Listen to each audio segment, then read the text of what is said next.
Leadership भन्ने कुरा धेरै ठुलो कुरा हुँदो रहेछ।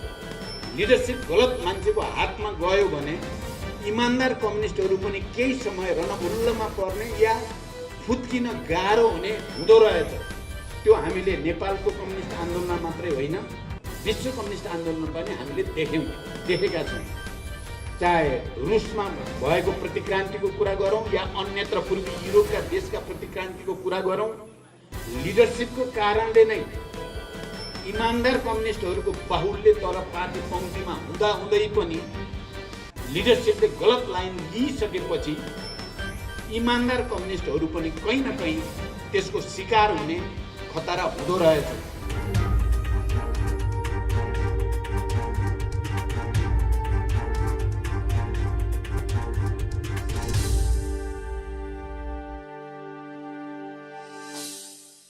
एक 152औं लेनिन जयन्ती तथा 73औं हाम्रो पार्टी स्थापना दिवसको उपलक्ष्यमा महान लेनिन प्रति हार्दिक श्रद्धा र सम्मान व्यक्त गर्न चाहन्छु।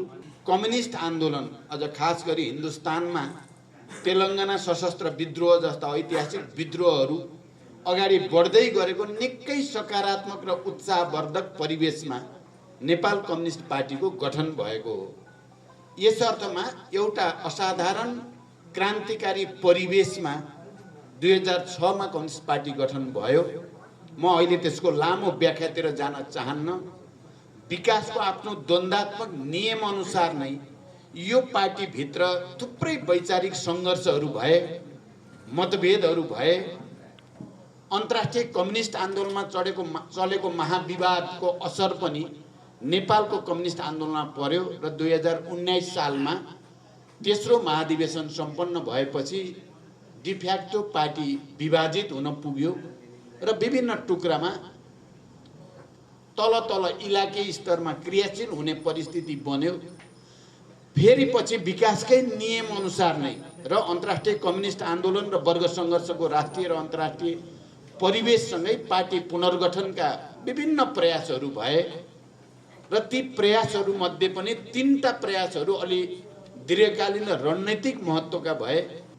चाहे त्यो 36 सालको ऐतिहासिक जनआन्दोलनको क्रम होस् या 46 सालको पञ्चायतमाथि निर्णायक आन्दोलन गर्ने ऐतिहासिक जनआन्दोलनको क्रम होस्, कम्युनिस्टहरूको प्रभाव र भूमिका निकै नै प्रभावकारी हुँदै गयो।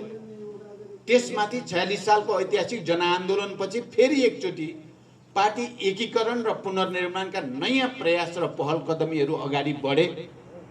त्यसमा एउटा त माओवादी धारासँग सम्बन्धित कम्युनिस्टहरूको एकताको प्रक्रिया अगाडि बढ्यो र त्यो प्रक्रियामा एकता केन्द्रको रूपमा हामी अगाडि आयौँ भने अर्कोतिर माले र अन्य पार्टीहरू मिलेर एकीकृत मार्क्सवादी र लेनिनवादी भनेर फेरि अर्को चाहिँ एकीकरणको प्रयासहरू पनि भयो र त्यो प्रयाससँगै परिस्थिति चाहिँ जनताले चाहे जस्तो ढङ्गले अगाडि बढेन।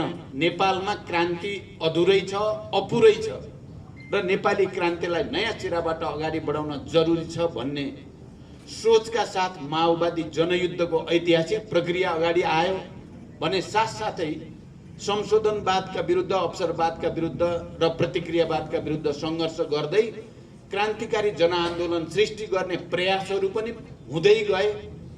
जनयुद्धकै प्रक्रियाभित्र फेरि निरङ्कुशताका विरुद्ध, सामन्तवादका विरुद्ध फेरि पनि सशस्त्र युद्धमा भएका र नभएका पार्टीहरूको बीचमा फेरि सहकार्यको परिस्थिति बन्यो र त्यो सहकार्यको परिस्थितिले नेपालको कम्युनिस्ट आन्दोलनमा एउटा असाधारण प्रक्रिया देखा पर्यो।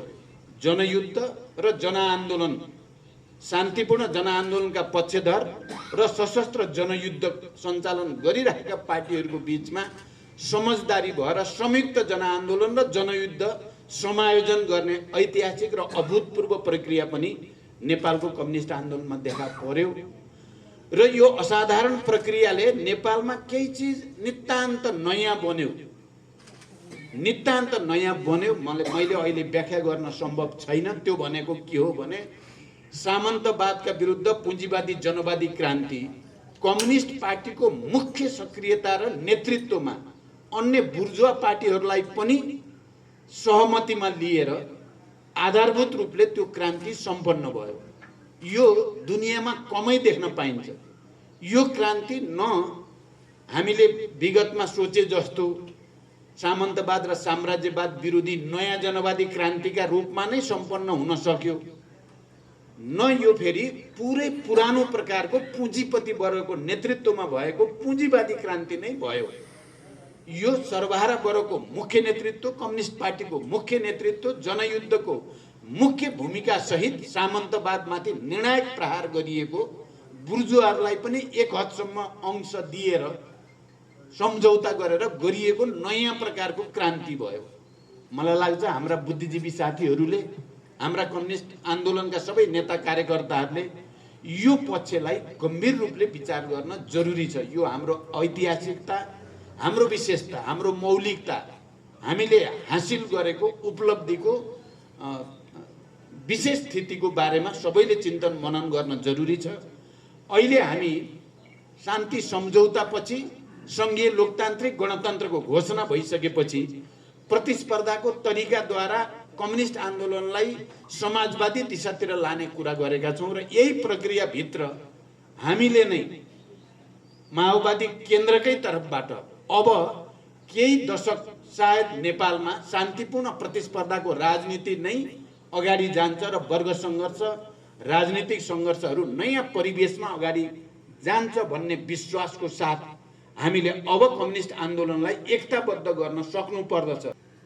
तर दुर्भाग्य के भयो भने पार्टी नेतृत्वमा जसलाई हामीले प्रधानमन्त्रीको रूपमा अगाडि सार्यौं, उनमा देखा परेको गैर मार्क्सवादी, गैर कम्युनिस्ट चरित्र र चिन्तनका कारणले, प्रवृत्तिका कारणले पार्टीभित्र अस्वस्थ सङ्घर्षको परिस्थिति बन्यो।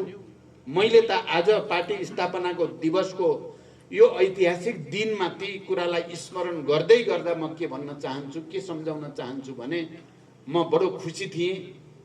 पार्टीको केन्द्रीय समितिको दोस्रो बैठक चलिरहेको थियो नेकपाको।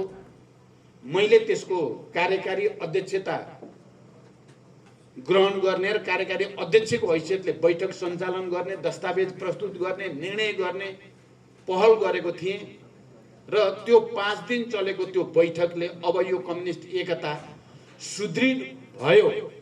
अब नेपाली क्रान्ति नयाँ ढङ्गले जान्छ भन्ने विश्वास के माओवादी केन्द्र पृष्ठभूमिका, के एमाले पृष्ठभूमिका सबै नेताहरूको मैले हेर्दा 90% भन्दा बढी नेताहरूको अनुहारमा उज्यालो थियो। अब नेपालको कम्युनिस्ट क्रान्ति नयाँ सिराबाट अगाडि जान्छ, नेपालको समाजवादी आन्दोलन नयाँ सिराबाट अगाडि जान्छ भन्ने आत्मविश्वास सबैलाई पैदा भएको थियो। तर दुर्भाग्य त्यो सफलता, त्यो उत्साह, त्यो आत्मविश्वास देखेर दक्षिणपन्थी विसर्जनवादीहरू, व्यक्तिवादी र अहङ्कारी प्रवृत्तिलाई त्यो सह्य भएन। केन्द्रीय समितिको बैठकको त्यो सफलता साँच्चै उनीहरूको निम्ति एउटा आतंक जस्तो भयो। लिडरसिप भन्ने कुरा धेरै ठुलो कुरा हुँदो रहेछ। लिडरसिप गलत मान्छेको हातमा गयो भने इमान्दार कम्युनिस्टहरू पनि केही समय रणभुल्लमा पर्ने या फुत्किन गाह्रो हुने हुँदो रहेछ। त्यो हामीले नेपालको कम्युनिस्ट आन्दोलन मात्रै होइन, विश्व कम्युनिस्ट आन्दोलन पनि हामीले देखेका छौँ। चाहे रुसमा भएको प्रतिक्रान्तिको कुरा गरौँ या अन्यत्र पूर्वी युरोपका देशका प्रतिक्रान्तिको कुरा गरौँ, लिडरसिपको कारणले नै इमान्दार कम्युनिस्टहरूको बाहुल्य तर पार्टी पंक्तिमा हुँदा हुँदै पनि लिडरसिपले गलत लाइन लिइसकेपछि इमान्दार कम्युनिस्टहरू पनि कहीँ न कहीँ त्यसको शिकार हुने खतरा हुँदो रहेछ। त्यसकारण म आज पार्टी स्थापना दिवसको अवसरमा सम्पूर्ण एमाले भित्रका ती इमान्दार कम्युनिस्टहरू जो साँच्चै वाम गठबन्धनको पक्षमै हुनुहुन्छ, अहिले पनि कम्युनिस्टहरूको एकता आवश्यक छ भन्ने ठान्नुहुन्छ, भनिराख्नु भएको छ अहिले पनि, उहाँहरूलाई गलत प्रवृत्तिका विरुद्ध सङ्घर्ष गर्न प्रेरणा मिलोस्। आज पार्टी स्थापना दिवसले, लेनिन जयन्तीको यो ऐतिहासिक दिनले इमान्दार कम्युनिस्टहरू सबैलाई फेरि एकचोटि कम्युनिस्ट आन्दोलनलाई एकताबद्ध गर्नु छ। फेरि हामीले नेपालको समाजवादी आन्दोलनलाई नयाँ सिराबाट अगाडि बढ्ने वातावरण बनाउनु छ भन्ने